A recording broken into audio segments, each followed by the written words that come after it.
So the war is going to begin. And so they start to decide who's going to be, there's all these positions you have to have, right? Like the leader, the general, the head. And so on the Kaurava side, they go to Bhishmacharya, who's the natural choice, because basically he's invincible. Also trained in the heavens and very, very capable as a warrior. If you think about how old Bhishmacharya now is he would be what? Some 500 years old by now? And so incredibly capable still in the battlefield. This is the interesting thing. So they asked Bhishmacharya to be the commander in chief. And it's really a lot of matlab. So Duryodhana's heart was with Karna, Dushashan, Shakuni. But this is strategic. And so Duryodhana did a lot of things that were strategic, but without the feeling of without that, like that the truth of the feeling. Like you didn't want to be led. He didn't really want to be told what to do by Bhishmacharya. In fact, when Bhishmacharya tells him what to do, he doesn't listen. So to make somebody the chief who you were supposed to follow when you don't listen, this is again like this. I think I've been speaking about this quite extensively, that there's this divide in Duryodhana. Because you make him the chief because it's strategic, but the heart's not there, and there isn't even the conviction. Although Bhishma is completely deserving of the position. But from Duryodhana's point of view, and then you see the dynamics of the team. Whereas in the Kaurava side, the Pandava side, they make Drishtyadhyumna the chief of the army. Who's Drishtyadhyumna? Draupadi's brother. They all have a lot of love for him. And so he's not the most senior. You could have made Yudhishthira the chief because he's the most senior. Plus, they have uncles and uncles in the war that they could have, who's more senior, who could have made the chief. But they make Drishtyadhyumna the chief because there's so much respect and like they're willing to follow. And so there's this instead, so if you see, the Kaurava army is 100% bigger, by no doubt. But the Pandava army is so cohesive. Like there's a lot more togetherness in it. And so you see this in teamwork all the time, right? When you talk about management and you talk about companies running and success, the way the team works is highly important for how successful the company is. When people are not working well together, sure, you might make a profit or get it done, but it doesn't have that same it doesn't have that same feeling of satisfaction. Like when we talk about job satisfaction will have a lot to do with the interactions with other people in the workplace. Of course, what you're doing as well, but a lot to do with the interactions with other people. And so people create a lot. And so in fact, sometimes I've had people tell me that they don't want to leave this company because the work ethics is so good. And the comradeship between them, like it's not the best job on the planet, but it's a nice place to turn up to every day because the feeling is good. So Pandava army definitely had that. They had the synergy, they had the cohesiveness, they had this excellent respect and rapport with each other. Kaurava army didn't have that.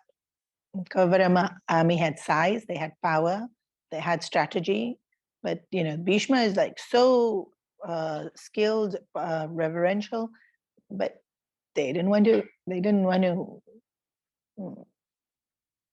Also, they felt he loved the Pandavas more, right? Because he kept telling them, give back the kingdom. So he's your team, but you feel he's part of the other team. But to Bhishma's a credit, he fought. He really fought properly for the Kauravas. Even though they'd give him grief at the end of every night. Like, you love them more, you didn't fight for us properly, he had only killed like 10,000 people in the day, you didn't fight properly. You're like, how many did you kill? Which Bhishma never said because he was never that petty. And on one of the days, actually, he tries even harder because he wants to put a smile on Duryodhana's face. Like, when I read that line, I really think, how incredible is love of a parent or a grandparent? Knowing that what Duryodhana is doing is so wrong, now that he's on that side and he's listening to him and he's still my grandkid and he still tries to put a smile on Duryodhana's face. And so these are all the things where Bhishma this is why Bhishma's reputation in the Mahabharata is very high. And he's always praised. And it's these qualities that he could still have tenderness in his heart as a grandparent. And he could be so true to his decision. So sometimes we'll make a decision and okay, so let's say we're a bit conflicted. What are we conflicted about? Did anything, right? Two jobs or two relationships or which country I should live in. Or we pick, should I do this? Should I do this? And then we choose and then we don't, it's never resolved. We still keep thinking, oh, what would it have been like if I'd chosen that one? What would it have been like if I'd chosen that one? Very painful when it's a relationship. Painful for all, but mostly for a relationship. Whereas Bhishma doesn't do that. Like he chose to be on the Kaurava side and he's true to it. Like he really fights with them properly. Means the Pandavas, fights for them. The Kauravas properly. So Bhishma as a character is exemplary throughout the war. His skill, his morals, his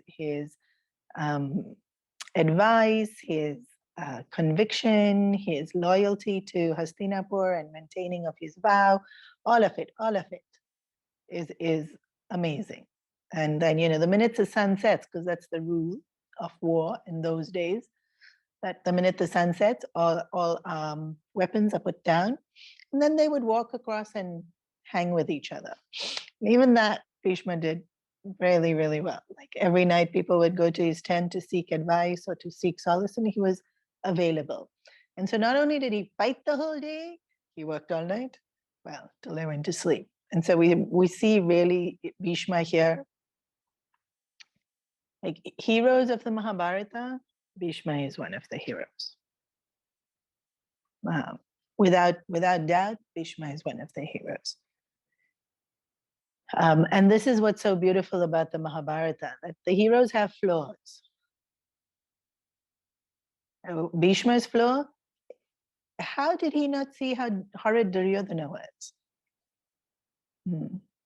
Like as a grandparent, sometimes you don't see it. You see the two kids fighting and you think, they'll grow out of it. They'll mature, they'll get over it.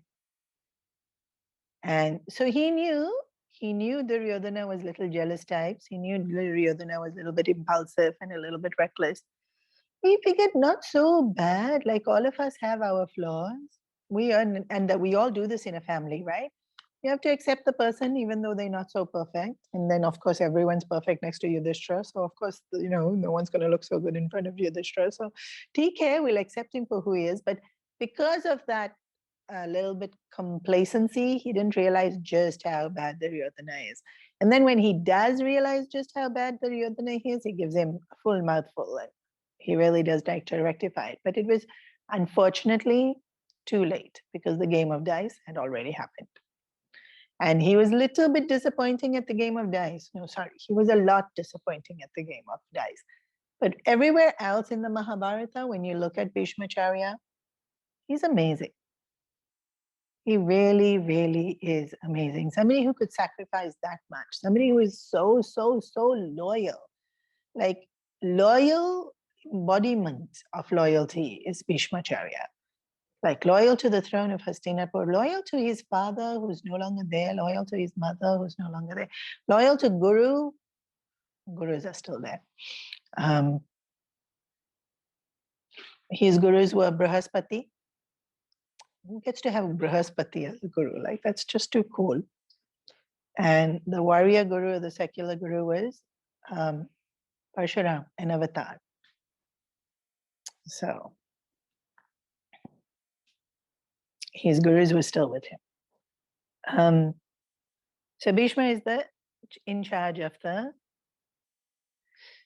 Kaurava army. And Drishtadyumna was chosen here. Now, why was Drishtadyumna chosen? So let's go back into the story of the Dronacharya and Drupada. Drona wanted to get revenge on Drupada because he felt insulted. And so he got the Pandavas to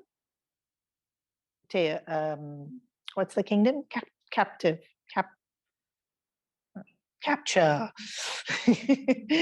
the king, Drupada, and bring him as a servant. So now basically, technically, the kingdom belongs to Drona. Well, it belonged to Arjuna and the Pandavas because they're the ones that capture him, but they give it as Dakshina to Drona, so the kingdom belongs to Drona. Then, Drona being Drona, he says, no, you can have the kingdom back. Let's be friends. Like, really? This is not how you make friends. Insulting a person is not how you make friends. Even in a lot of these romance stories and these chick flick stories, like insulting the person and then they end up having this amazing romance. But that's not reality. In real life, if you insult people, then you don't have one amazing romance. It doesn't happen that way. It doesn't. So Drupada does a havan with the sole purpose of having a son who will kill Drona. You can pray for so many things. People will pray for such things. Why would we pray for such a thing? How much anger is there in the heart? That my prayer is, I should have a son to kill my enemy. You remember, Bhagwan gives us what we want. So, Tanananam, Drishtadyumna appeared out of the fire to be the son that's going to kill Dronacharya. And who did they make the commander-in-chief of the army? Drishtadyumna. Why? He was born for this purpose. He was born for the purpose of killing an enemy. Such a good person to make as the commander-in-chief of your army. So, younger to a lot of the people there, but he was accepted by all, and he had this. So we don't see too much of Drishtadyumna, especially when you're doing the story like me, where you're doing it very overall. Yeah, I'm doing overall, I'm not going into details. There's so much more details in the Mahabharata. And then when I say comments like that, y'all will be like, but tell us those details. We'll just never finish the Mahabharata if we go into all the details.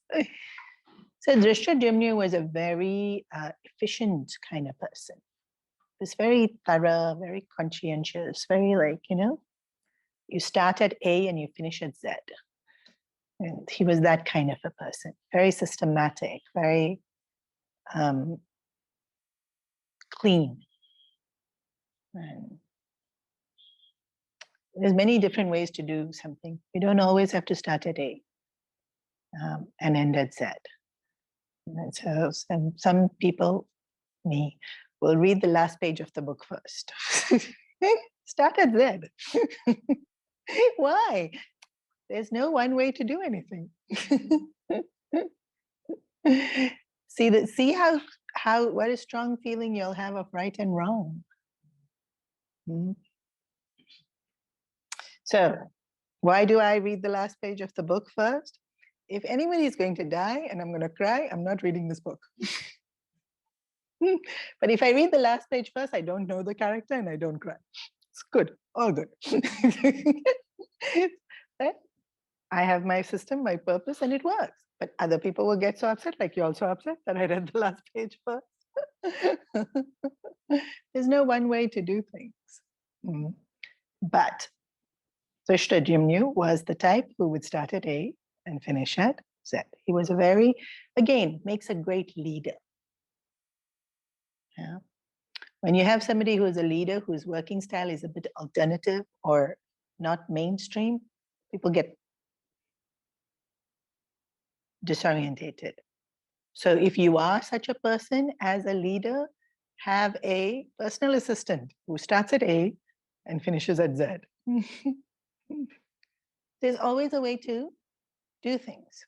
And actually the ones who don't start at A and don't finish at Z make amazing leaders too, but may not know how to lead the way people need to know how to lead. So, but Drishtadyumna, and so Bhishmacharya was also like that. Actually, Bhishmacharya was able to do both. He was very incredibly well trained, so he knew how to start at A and Z. And so he in terms of the leader, Bhishmacharya made a great leader. It's just that Duryodhana didn't want to be led. So it doesn't matter how good a leader you are, if the people under you don't want to be led, that leadership's going to be fail. That leadership will fail. Whereas here, Drishtadyumna was made the leader, and they were all very happy for him to lead. So leadership will only work when the people are happy to follow. And then as a leader, it's part of your job to make them happy to follow. So not always possible, depending on what each person desire. Remember, desire is such a big thing. Drishtadyumna was born for the purpose of fighting this war, and also had this all the skill sets required to be able to be a leader and to be an amazing warrior. Although every night in the Pandava camp, they would meet and they would discuss. Tomorrow you do this, tomorrow you do this, tomorrow we'll do this way we'll do this first, we'll do the second. All of them would discuss. In the Kaurava camp, every night, Duryodhana would complain to Bhishma, you're not doing a good enough job. And then he'd go and complain to Dronacharya, you're not doing a good enough job. Why didn't we win the war today? We should have already won the war when you two are such great fighters. And if you're not putting your heart into it, then obviously we weren't going to win the war. And so there's this incredible difference in the mood between these two armies. And so you could have exceptional leaders like Bhishmacharya. But then if you got this person who doesn't want to be led, there's so much chuchang, like whining and complaining, and that the sense of, and the morale of the army is not going to be there, right? You don't want to step forward and fight when the king in the army is constantly complaining and accusing, and that's what he did. He complained a lot. Really whiny, spoiled brat this Duryodhana was. Like really just needed one tappar across his face when he was much younger and should have behaved, but nobody gave that tappar, and then he became a very old, whiny brat with too much power. We see such people.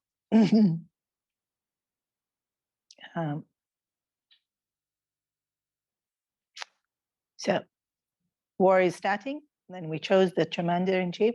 Then Balram decides, Balram is Krishna's brother, who we haven't gone into much, but it doesn't matter. He doesn't feature that much in the Mahabharata. He features more in the Bhagavatam. He says, I can never fight my brother, and I cannot fight against Duryodhana because Duryodhana is like a son to me.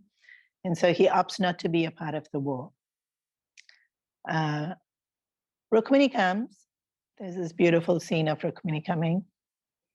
And the army has been given to Duryodhana, and Krishna is fighting with the Pandavas. Balram's decided I cannot be a part, choose between Duryodhana and Krishna. If he had to choose, he'd choose Krishna, but Krishna never made him choose. Maybe Krishna should have made him choose. That's the other thing. Bhagwan doesn't force us to choose him. Like so many devotees, if you make them choose, they'll choose Krishna, but he never makes us choose. And so you're just kind of like loitering in samsara because you're not choosing. And then, so what was Balram doing? Loitering. He went for one yatra because he didn't want to see what was going on in the war. It was too painful because he knows. Balram knew without a shadow of a doubt that the Kauravas are going to be killed, massacred, and too painful a reality because he was so fond of them. So he went on a yatra. And so Rukmini is like, okay, great. So the person who's supposed to be the king is fighting in the war. The army who is supposed to be defending the kingdom is fighting in the war. And then Balram, who's the second in charge, is now gone on yatra. And so Krishna is like, yeah, but you there, Rukmini. Dwarka will be fine. And this is where the scriptures really fail to show us how Krishna, in this incident, was such a feminist. What does I mean that he's such a feminist? He had full faith in Rukmini running the kingdom. Not that, you a woman, what can you do? No. This is like, I don't need to be there. If Rukmini is there, Dwarka is fine. The army is not there to protect Dwarka. If Rukmini is there, Dwarka is fine. Like the level of faith that Krishna had in Rukmini's skill and talent and abilities is like he doesn't even bat an eye. Because she was in every way his equal. And then, of course, it's such a small incident. So it can't be, like, I wish I could write a book about it, but I can't write a book about it. It's like he loved her, he respected her, and he thought her capable because she was. And so Rukmini returns to Dwarka. Not all the queens return. Some of them stay to look after the people on the battlefield. Not all, some. So Kurukshetra is where the war was fought. Kurukshetra was close enough to Hastinapur.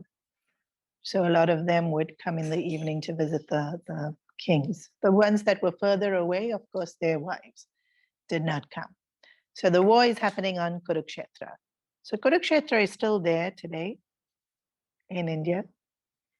You can still go to Kurukshetra. It's still a field with grass. It's still being left as is. It's a historical site now in India. No, they can't use it for anything else. It will be always a field, a kshetra. And it was also called Dharmakshetra. The name of this field is Kurukshetra because the Kuru dynasty, Hastinapur.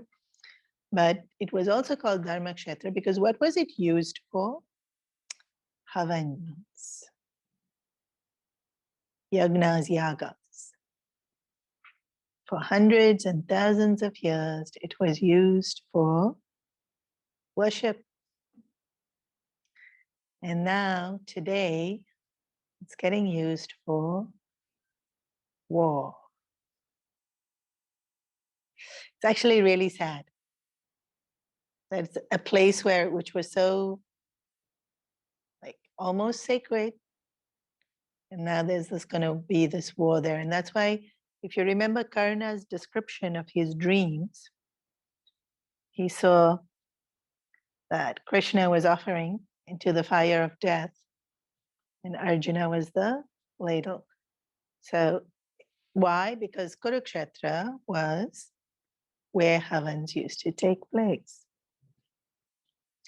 And Krishna is present there in this war as one of the participants. But in a way, him being present in the war makes it remain Dharmakshetra. That it's a fight for Dharma. And so this is why teachers of the Gita will really emphasize this, that the Mahabharata war is a war of dharma. And so why am I saying this? Because as the war starts, we all know the Gita is taught. So let's finish the story bit first. They wake up very early in the morning. Armies are usually gathered before the sun rises. And so again, you see that the pattern of living there was so nice. You wake up before the sun. You don't wake up with the sun. I know a lot of traditions wake up with the sun. In our tradition, you wake up before the sun. Why? You should welcome the sun. The sun is Devata, God, bringing light. So you should be there to welcome the sun. Just like when we invite Swamiji and all of them home, we stand at the door to receive them with Purna Kumbha. We invite them in. Not that they ring the doorbell, you make them wait 5 minutes, and then you're like, oh yeah, hi. And then, no. This is not how you treat revered guests. Revered guests are coming. You are there already waiting to receive them. In the same way, we wake up before the sun to receive the sun. So same, because that they did that on an everyday basis. Then for the war, when you're fighting war, you wake up before the sun. You do your Sandhya Vandan and you're ready for battle. But battle will only start after the sun rises.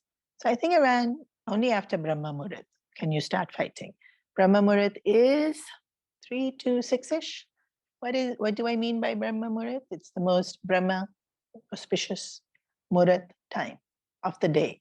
What's the most auspicious time of the day? 3 to 6 means the air is fresh.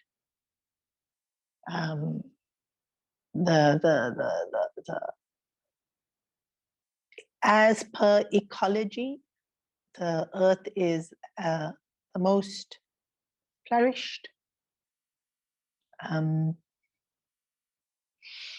In terms of our body rhythms, if you leave it too natural, of course, now with electricity, our body doesn't go to natural rhythms, but if you leave it to the natural rhythms of the body, this is when the body is least rajasic, tamasic, and most sattvic. But because we don't follow normal rhythms, and if we wake up this time, we fall asleep, tamasic. But during Brahma Muhurat, there would be no fighting because it is sattvic time of the day. During Brahma Muhurat, meditate. Yeah, not supposed to do anything else also. Like there's a whole, all these rules, even on after marriage, when sex happens, when it shouldn't happen, when it's permissible. Then there's so many rules. I don't know them, so please don't ask me, but not during Brahma Muhurat. So either you should be sleeping or meditating or collecting herbs if you are a medical practitioner. So the war would start around 7. By then the sun is out and Brahma Muhurat is well and truly over. And so they're waiting. Early in the morning, they're waiting for the sun to rise for the appointed hour. But it's the first day of the war. So interesting that it was the Kauravas who had declared that there will be war. But now that it's the battlefield, the one who starts fighting first is considered the aggressor. And then the opposition is considered to be protecting themselves. To kill in protecting yourself is in adherence to dharma. To kill attacking is not dharma. So when we talk about the Mahabharata war and dharma and Krishna fighting for dharma, it's like to the nth degree, you'll see how it's dharma. So why does this happen is also very interesting. Both armies are gathered. and the Duryodhana goes over to Dronacharya. He should have gone to Bhishmacharya, but he goes to Dronacharya. And the first thing he says is, did you notice who the commander of the chief of the Pandava army is? Who is the commander of chief? Drishtadyumna. He was born to kill. Now, is that the first thing you want to say to someone at 7 o'clock in the morning, just before the war was born? Like, really, he's very tactless. Like not very smart. He really shouldn't be the king. When you talk like this, it already shows you're not very smart. Like you and I talk like this. Okay, we're not so smart, but you shouldn't be a king if you're not so smart. Somebody who's a king should be a little smarter. You don't insult the person who's about to fight the war to protect you. Just not on. Or don't remind them that, And so basically, by making the statement, he's saying, you were such an idiot. You gave the kingdom back to Drupada. Now look, his son's here to kill you. Whenever anybody says, I told you so, already it's very it's not classy to say, I told you so. Just not. It's not mature, it's not dignified. And then to say it in this kind of a way, and when it's got to do with life and death, and when it's got to do with such a sensitive point for Drona. And then he starts saying, now look at all this is interesting. Who has the bigger army? Kauravas. What does Duryodhana do looking at the Pandava army? He starts praising how good each of those soldiers are. He starts saying how, this one's a Maharati, that one's a Maharati, this one is so talented, that one is who's he praising? The other side. Who? Duryodhana. When? Just before the war is about to start. To who? The Guru. And then again, suddenly he realizes he's praising them. So he realizes he's sounding bad because he's praising the other side. And then he says, and who taught them? Looking at Dronacharya. Meaning, you taught these people. They're your students. Now they're going to fight you. Again. It's just not tasteful. The way he talks is it's very, very uncultured. It's very they call it passive aggressive. That's what they call it, right? And, you keep making all these sly remarks. Then suddenly he realizes that he's praised them so much. He's insulted his teacher for teaching them to be such. So he said, no, we also have good soldiers in our, but it's like an afterthought. Our soldiers are also very talented. Then he lists a whole bunch of soldiers on their side. Bhishmacharya is watching this whole interaction between Duryodhana and Drona. By this stage, Drona's face must have been like, somebody shut him up. Must have been, right? Bhishmacharya is also thinking. You can see the morale of the whole army falling as Duryodhana keeps talking. And so Bhishma thinks, okay, what will shut him up? And he blows the conch. So blowing the conch is ready. We declare attack. So Bhishma also is a very dharmic person. He would also not attack, right? To attack is not dharma. To protect is dharma. But now, in this situation, Bhishma had no choice. He had to shut Duryodhana up. It's dharma of the commander-in-chief of the army to maintain the morale of the army and to protect the morale of the army. So he, as an individual, was still doing dharma. He was protecting his men from his men. what a difficult job, no, for Bhishma to have to do. So Bhishma was still in Dharma, but then the Kauravas become the aggressors. And then immediately the Pandavas become dharmic. They protecting themselves. It's self-defense. So Bhishma's conch goes, and then there's this, the best example of this I have seen is today, if you go to these sports matches, and then I hope all of y'all have been, because it's really an incredible experience when you go to one of these really big sports, big ones, right? Like when it's like in Melbourne in the MCG, and this country is playing that country. Australia is playing. Wow. The energy level is so whoa. MCG is in Melbourne, so of course when Australia is playing, it's like, and then they'll blow these horns, and there's cheering, and there's all these little chants that they make. In Australia, it's Aussie, Aussie, Aussie. So in the battlefield, a similar thing would happen. Everyone would blow their conches, and they would beat on drums, and there would be different chants for victory. And traditionally, it was always Hara Hara Mahadeva and Devi. In terms of fights, would usually be Shiva and Devi. They're the ones that are invoked for battle.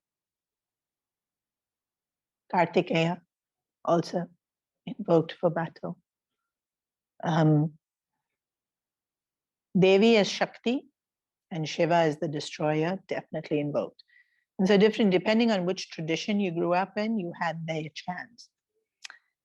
And it's phenomenal how it creates a mood. So like I was saying, you go to the MCG when one of these big matches are playing, there's such intensity of mood. I have a very, very shy, timid cousin. And so we were sitting there the whole day watching this game. And he was actually cheering for Sri Lanka. Of course, the rest of us are all Australian. We were Australian because we lived in Australia. So we supporting Australia. But he was like, no, he's going to support, because they didn't live in Australia. They were coming, they were visiting. He was going to support Sri Lanka. So, okay, support Sri Lanka. And so, these all-day matches, they really take really too long. You know how people sit and watch 6-7 days. That one day only I got so bored. But towards the end of the day, when the match was finishing, like suddenly there's this charge in the audience. There's this literally something comes alive. And so suddenly he switched, because Australia was winning. He suddenly switched to be supporting Australia. And then I would think it was half an hour before, when some run was made or some six was made. You can tell I wasn't really paying attention. He jumped on top of his chair and he was waving his hands in the air, screaming the chant. I thought, wow, someone who's so timid and shy, because of the collective energy, it propels you to be able to do more. So during wartime, this is very, very necessary. It takes an incredible amount to kill. Literally, you'd have to psych yourself. And most of us can't. You just can't. And why would we even get to that point where we would need to, is so horrifying. Yeah. So, and the fact that you'd need to create this momentum for the soldiers to be able to run into the field to battle, because it means killing, already shows it's so much against our grain. Yeah. We're not really built for battle, for destruction. We're not built to hurt each other. It has to be created.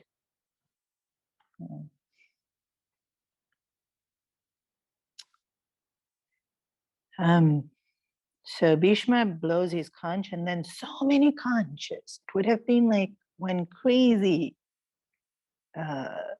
incredible sense of the atmosphere that would have been there. And Krishna blows Panchajanya. Krishna's conch is called Panchajanya. And everybody else has to carry their conches and their weapons. Krishna is super lucky as Vishnu. He doesn't have to carry anything. Once Guruji was, I think I've said this before, I was with Guruji, I can't remember where we were, and then somebody wanted him to sign a book. And he was sitting like this. And then, so the minute the person said, Guruji, can you sign my book? Quickly, somebody brought a pen. Quickly, somebody brought a table to put underneath. And quickly, somebody brought, can't remember what else it was, maybe a darker pen or a light or something. And then Guruji signed. And then immediately pen was taken, table was taken, this thing was taken. And then he said, this is how Bhagwan is. He doesn't carry his weapons around. When he wants, the Sudarshan Chakra just appears. When he needs the Panchajanya tongue, it just appears. Of course, Bhagwan's just appearing is different, but Guruji would do this all the time. Like, even if sometimes he would cook, then suddenly, like, the pot will come, spoon will come. Everybody is so eager to please, right? To serve. It's a chung, chung, chung, everything just appears. And Krishna blew Panchajanyam. It just appeared. Panchajanyam is a very, very special conch. Krishna studied with Guru Sandipani for 1 year. How long do we go to school? So pre-kinder, then 12 years school, then 3 years undergrad, then some people will do postgrad. How much is that? Can you all please calculate? 18 years studying? Yeah, before we end up with a degree. Krishna went 1 year. 1 year he went to school. All his education in 1 year he accomplished. Efficiency, I tell you. It was a formality that he went. Why he went to school? To tell us, you all should go to school. See, even I went to school. You should have a guru. See, even I had a guru. That's the only reason he went. Huh? He really didn't need to go. But Rishi Sandipani had the good grace of being his guru. At the end of the 1 year, he said, what dakshina can I give you? Rishi Sandipani said, you being my student is already the best dakshina I can possibly get. There's no other dakshina you need to give me. He said, no, student has to give Guru dakshina. That's the way it is. So now you let me do the way it is, because dharma. So he said, I really can't think of anything. You can ask my wife. If she can think of anything, you give the dakshina for whatever she says. The wife was waiting. He's going to come to ask me. I already have. Her son had been missing 1 year, 2 years, long time, 10 years. 10 years is too long. The son had been missing a couple of years, and so presumed dead. And the Guru Ma said, please bring him back. So Krishna goes to Yamraj. He's not there. Yamraj doesn't have him. Means he wasn't dead. Oh, so where is he? So then they go looking, and he was being held captive by an asura in a lake. Pancha. What is his name, Pancha? Something like that. So Krishna battles him, of course, easily. Krishna kills him easily. This asura is killed easily. But like definitely an asura if he's kidnapping kids and making them into slaves. Returns son to Guru. What does this have to do with Panchajanya? This asura lived in this conch. So the Guru's child was living also in this conch as a servant. So the Asura was killed, destroyed, conch was emptied. Krishna picks it up as his conch. This is beautiful because that's what Krishna does with each one of us. Pick us up, destroy all asuric tendencies, and then use it as his own. So beautiful, no? It's like me, choose me.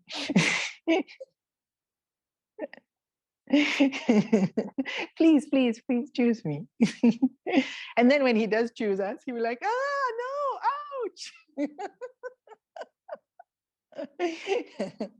Firstly, we should say, please, please, please choose me. And then when it starts, we should say, thank you. The more ouch it is, thank you. Why? Because at the end, we become his instrument. But only when it's emptied. Only when it's emptied. Same with the flute, right? Krishna's flute, his instrument because it's emptied. So Krishna blows Panchajanyam. Now, Panchajanyam's a very spiritual weapon. It's a conch. It's not a weapon. It's a weapon. How is Panchajanyam a weapon? It's a call to Dharma. So it's calling for Dharma. It's calling to Dharma. What do I mean? Calling us to do Dharma. But it's also a call of Dharma.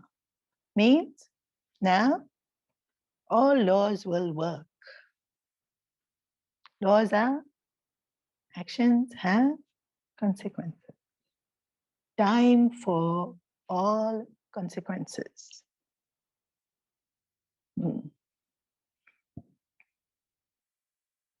Everything that was adharmic will now meet its end. The Panchajanya being blown by Krishna is very significant. Krishna blowing Panchajanya is he will not now tolerate adharma. He will, this adherence to the dharma is being reestablished. This war is the purpose of his avatar.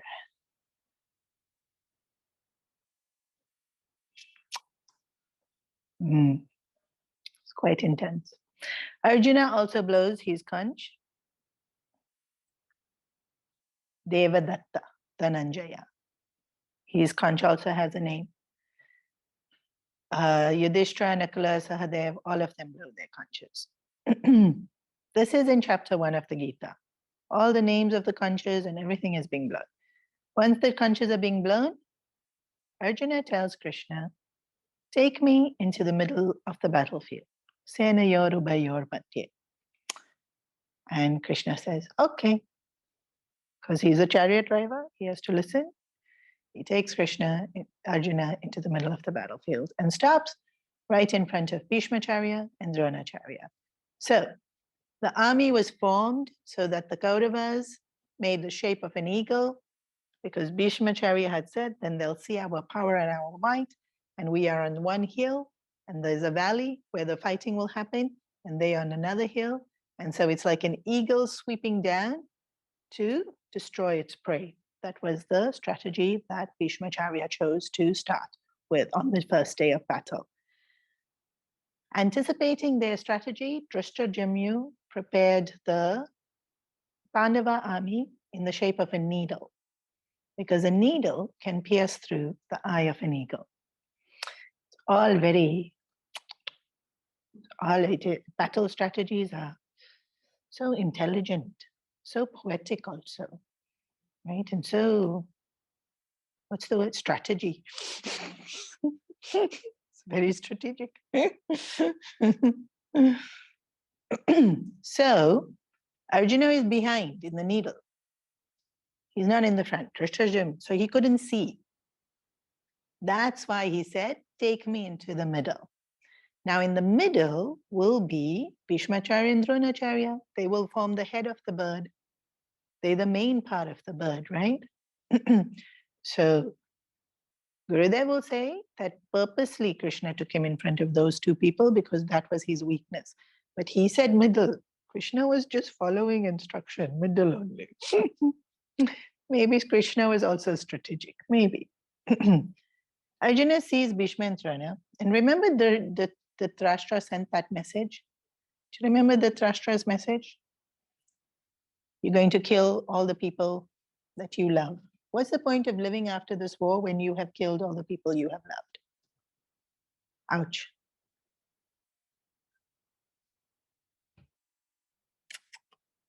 Like, really, you want to fight this war? Everyone you kill, you love.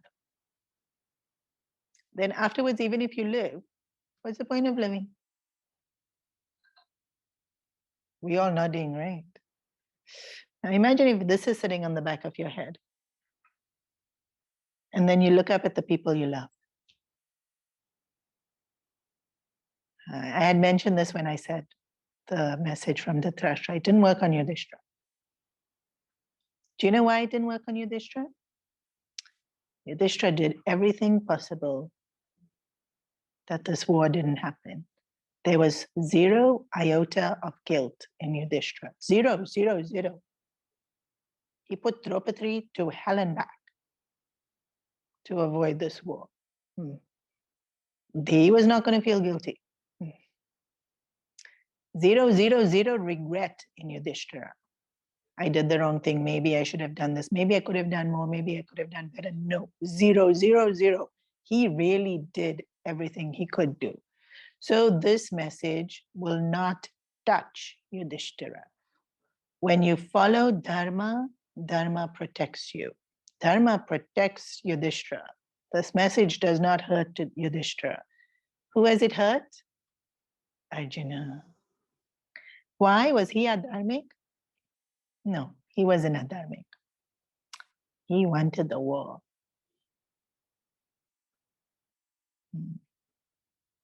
He didn't want peace. When they were sitting there watching Draupadi being insulted, Arjuna was burning with rage. He had incredible self-control, so nobody saw it. This is one of the beautiful things about Arjuna. When required, he has incredible self-control. Yeah.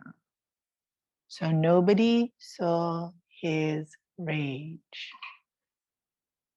And then in exile, didn't give in to that rage, but did lots of tapas, purified mind as much as possible, got all the weapons, prepared for the war. Arjuna wanted war. Can you make him feel guilty? Yes. Why? Because he wanted war. If you wanted peace, can I make you feel guilty? No. Does Beam feel guilty? Not for a moment. No conflict. Why does Arjuna have this conflict? Because there's truth in what the Dhritarashtra says. You're killing so many people. What are you doing? But Arjuna only realizes now. Yudhishthira realized at the game of dice. This is why Yudhishthira is incomparable. Most of us are like Arjuna. When something has happened, we are hot-headed, we are emotional, we are reactive. Maybe we control ourselves, maybe we'll do what we're supposed to do, but we're not happy about doing it. And then 10 years later, you think, oh, that didn't go so well. We have regrets, we have guilt. Why? Because we didn't see clearly and we didn't want what was best. We gave in to emotions. Arjuna gave in to emotion. Now, you know, Draupadi was insulted like crazy. 99% of the world's population will give in to emotions at that point in time. Me and you hearing the story of Draupadi and we don't even know them give in to emotion. Only Yudhishthira at that point in time did not give in to emotion and did what was right. So he would have no guilt and no regret. Arjuna didn't do anything wrong. But he wanted war. He was filled with hate. He wanted revenge. When you have hate and when you want revenge, you're weak. And so the Dhritarashtra's message worked on Arjuna. The minute we have regret, the minute we have guilt, we're weak.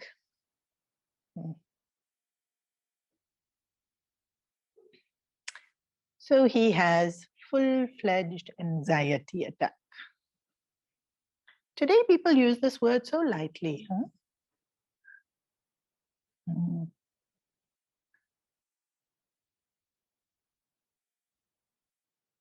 His knees give way. He can no longer stand. Imagine how much emotion he would have been feeling that you cannot stand. Like you and I all have felt so much emotion, but we can still stand. Imagine feeling that much emotion that your knees give way. It does happen, huh? It does happen. Sometimes you receive that kind of news and it literally shakes you.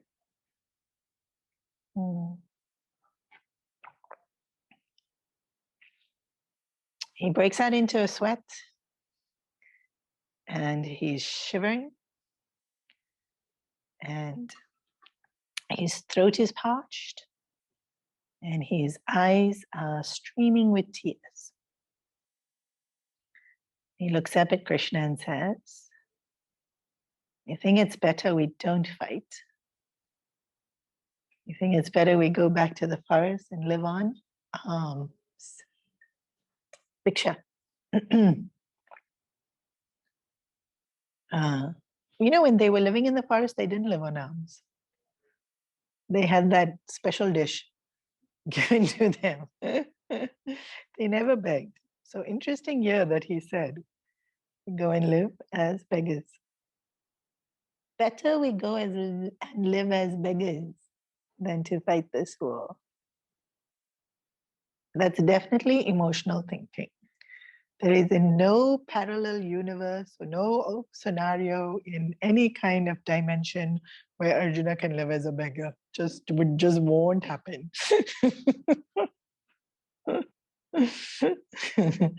So when we say things that are just so out of our reality, it's definitely emotional thinking. And it is at this point where Krishna teaches Arjuna the Bhagavad Gita. It's 700 verses. And depending on who teaches it, it can take 2 months to 10 years.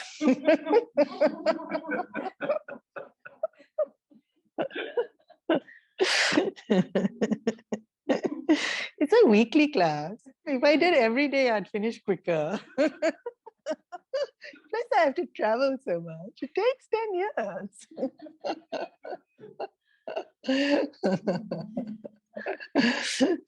Hey, dear. Did Krishna really teach 700 verses there at 7 o'clock in the morning on the battlefield? Remember when we chanted it? It took 3 hours. And the battle only started 3 hours later because they were all waiting for Krishna to finish the Gita. No. It took something like 3 seconds. How cool is that? Bhishma's already blown his conch. You can't sit and now say, Shri Bhagavan Uvacha Ashochanan Vashochastvam. And then in the YouTube recording, there's this ding in between each verse. It takes too long. What did Krishna say to Arjuna? All those 700 verses? We believe so. But he didn't say it necessarily as those 700 verses. So, number one, time was stopped. Why? Because he's Krishna. He can do that. Two, it was a transfer of knowledge from Krishna to Arjuna's third eye. Because literally, you will see in chapter 11 of the Bhagavad Gita, Arjuna says, show me. And Krishna opens his third eye. Devya dadami, devya chakshuhu. I give you divine vision. What does this mean? What is Krishna opening Arjuna's third eye means? The transfer of knowledge is what I see and feel and understand instantly is what you see, feel, and understand. It happens like this. There's one other incident where we see this has happened. Sri Ramakrishna Paramahamsa meets Vivekananda. At that point, Narendra isn't convinced that such a thing as moksha exists and God exists at all. He's so skeptical. He's so rebellious, but at the same time, he's so sincere, and he was meant to be Vivekananda. So Paramahamsa ji takes two fingers and hits his third eye. And Narendra goes into samadhi for days. Instant transfer. What I am experiencing, seeing, feeling, you experience, see, feel. After a few days, Paramahamsa ji hit again. And Narendra went back to being Narendra and wept like a baby. Give it back.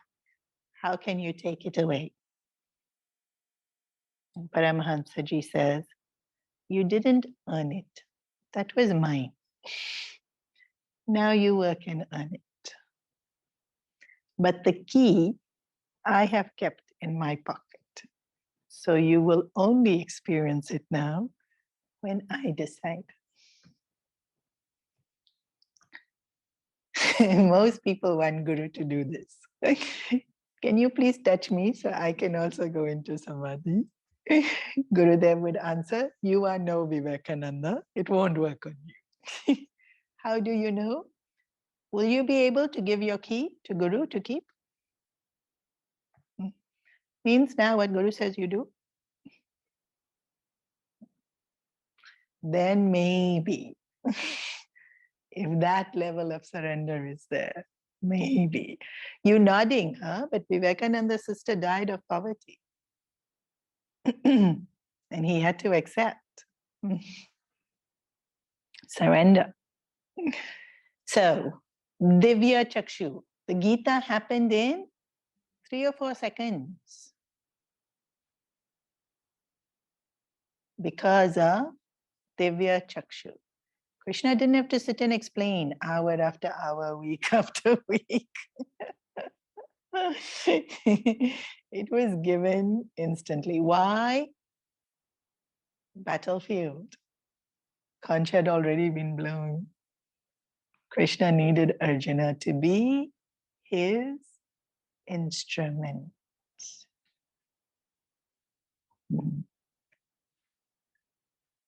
What I love about this is, why did Arjuna get Divya Chakshu? Remember, Arjuna chose Krishna. And Krishna said, if you choose me, you'll lose the war. Arjuna said, if choosing you means I lose the war, then I choose losing the war.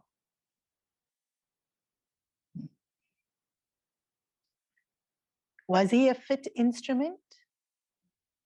Not yet. But he chose Krishna. So now on the battlefield, he's having panic attack. He is not being fit instrument. Krishna picks him up, cleans out the dirt. With Divya Chakshu and the knowledge of the Gita, cleaned. Be my instrument. He got Divya Chakshu because he was willing to be Krishna's instrument. And because Krishna needed instrument. Conch had already been blown. You need to start fighting. If you need Divya Chakshu for you to be fit for instrument, done. You will get Divya Chakshu. And so the Gita took place in a couple of seconds. Then why we take 10 years?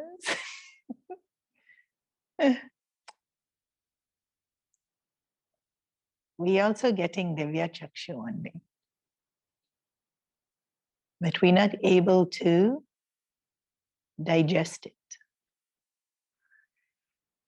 So it's like any vitamin, if they inject it into you, it becomes too much. Your body will reject most of it and it causes harm. So most of us will have to take little every day and build up our level. Satsang works in the same way. Little every day, and then it builds it up, and then, Divya Chakshu. If he just comes and hits our head, we'll fall. Nothing else will happen. Because we haven't built it up to have that resilience. There's a beautiful story that once the war was over, a couple of years later, Arjuna meets Krishna and they're sitting around. All the Pandavas would always sit around with Krishna talking. And Arjuna tells Krishna, you know, in the beginning of the battlefield, what you told me was so amazing, but I can't remember it. Can you tell me again? And this is why I don't feel bad when you all ask me to repeat myself. Krishna says, I don't know exactly what I said. And he tries to give the Gita again. It's not the same. It's not the same. There's moments, in that moment, he needed the instrument. In that moment, Arjuna had surrendered. Sometimes you're sitting around casually over dinner. You've not surrendered. Krishna doesn't need instrument. Wasn't the same. Wasn't the same. Although Krishna is Krishna. Arjuna wasn't the instrument. Yeah. And in life also we experience this. There's certain moments that are they're just so special. You can't create them and you can't recreate them. You have to just be there in that moment. Not just to, it could be mother-child moment. It could be a friend connect. It could be a work-inspired moment. In those moments, we are available.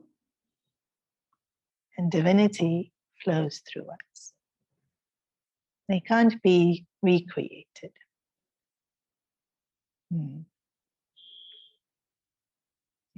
Because they align. So Gita was taught,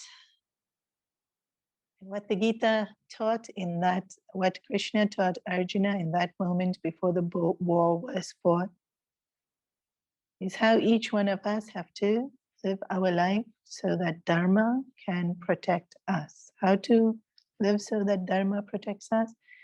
When we live as per Dharma, and when we protect Dharma, Dharma protects us. Okay, we shall pause here at this very crucial moment in the Mahabharata. Om.